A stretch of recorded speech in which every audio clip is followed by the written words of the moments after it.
My name is Peter. First, let me say this. I will never, under any circumstances, reveal the personal details or contact information of anyone involved in the 3% movement. Likewise, any operational information I may possess will never be shared under any circumstances. The safety and security of those people that I have worked and trained with in the past remains a top priority for me. There is no force in the universe that can compel me to divulge information that may harm them or anyone they care about. This video is about returning to our roots. Until about a week ago, I was a zone executive officer for a nationwide 3% organization. I have been a dues-paying member of Oath Keepers, and I have cross-trained with various militias throughout the region I live in. In all, I have spent about 5 years dedicated to the Patriot movement. Everything I did with that cause in mind. Like many of you, I joined to protect our rights from government overreach. In my case, it was the widespread fear that the government was going to ban certain firearms or confiscate them altogether in the wake of the Sandy Hook incident. So why did I leave after half a decade and move to what can only be considered the complete ideological opposite side of things? What could motivate a die-hard patriot to change his views so radically and in such a short amount of time? In my case, it was something incredibly mundane. Somebody gave me a ride in a car. I'm from Northwest Ohio, and the winter here is brutal. I'm a working class guy, and my wife and I only have one vehicle. So on that particular day, she had the car, but I still had errands to run, and that meant walking in 15-degree weather for several miles. After I'd been walking for about a half a mile in blistering wind and awful cold weather, a car pulled over and turned on their four-ways. I recognized the car from the gas station across the street and knew it belonged to one of the guys who ran the convenience store. I also knew that he and everyone else who worked in that store was a Muslim. I approached the car and he motioned for me to hop in. Now, under normal circumstances, I probably would have declined. I'm not in the habit of hopping in cars with strangers, much less cars belonging to one of the people that I've been told is a threat to not only my life, but to the existence of the United States. But it was really cold and I still had several miles to go, so I hopped on in. The car was unremarkable, save for a tiny Quran hanging from the rearview mirror and a Quran in the back seat. I figured I was about to get a lecture about how tough it was to be a Muslim in America and questions about why Americans thought it was all right to go and bomb the Middle East. Instead, he simply asked me where I was headed, which in this case was the UPS store. He drove me the rest of the way and then waited in the parking lot while I printed out a bunch of stuff and then waited in line to ship it. When I came back out, he asked if I had anywhere else I needed to go. I was planning on stopping by the supermarket to grab some stuff, but insisted that I couldn't ask him to drop what he was doing to chauffeur me around town. But he just waved his hand and we headed off to the market. Once again, he waited in the parking lot while I spent a good 30 or 40 minutes picking stuff up in the store. It was only once I had checked out that I realized that I had a fair amount of pork products, mostly bacon, and alcohol in my bags. I thought for sure that that would elicit a dirty look of some sort or a comment about how it was unhealthy or an affront against the law, but he just didn't give it a second glance. I was by this time at a complete loss.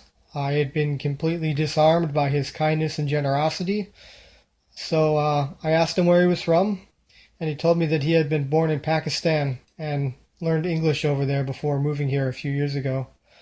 He then told me what an absolute hellhole his country had become under the government there, and how he was worried about his family who were still stuck over there.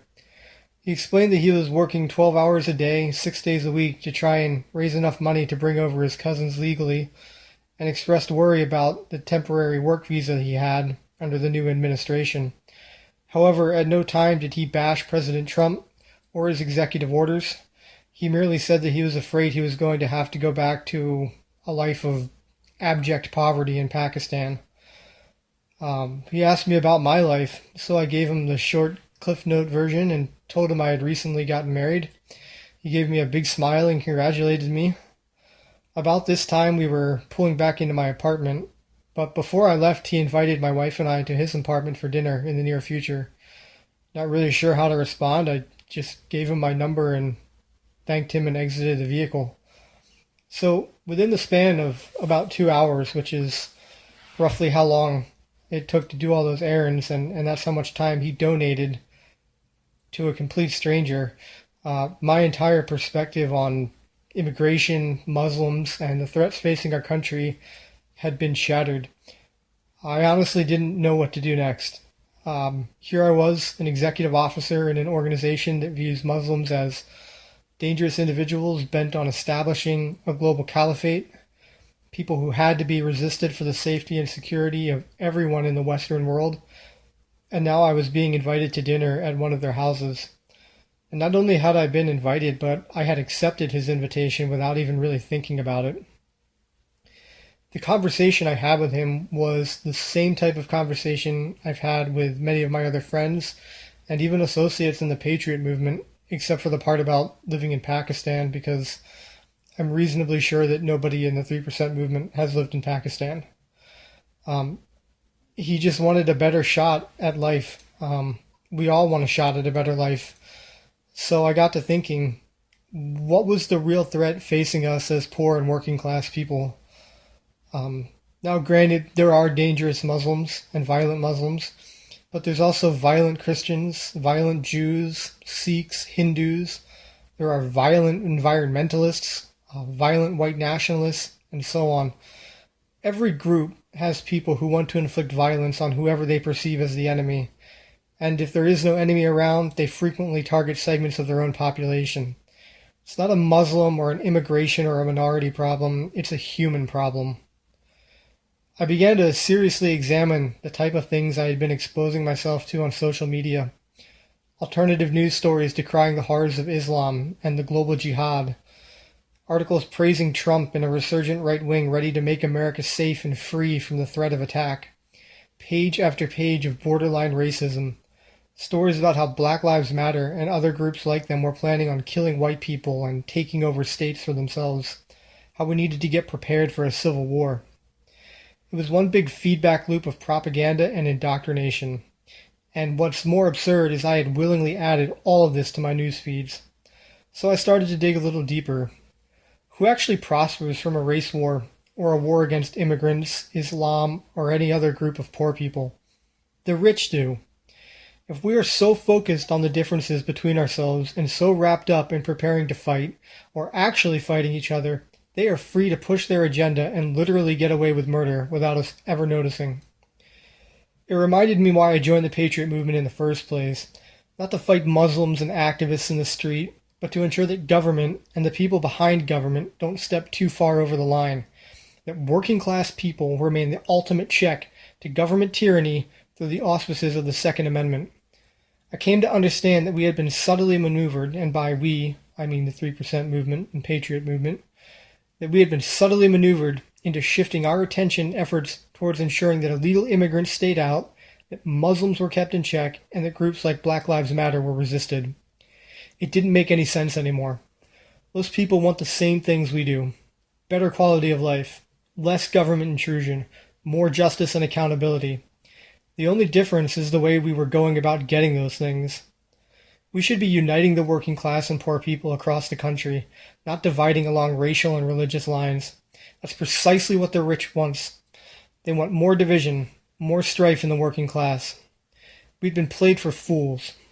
In my case, what started as a noble endeavor to ensure my children enjoyed the same constitutional rights I enjoy now had turned into an ugly slugfest of anti-Islamic memes on social media, horror stories about black power groups, and the dangers of immigration. Every now and then I would see an article about the NSA or the infringement of Second Amendment rights in the state, but it was quickly overwhelmed by the deluge of propaganda urging us to go and resist people that look or believe differently than we do. So I want to applaud you for coming this far, for realizing that there is a problem in America, and for having the moral and ethical conviction to want to do something about it.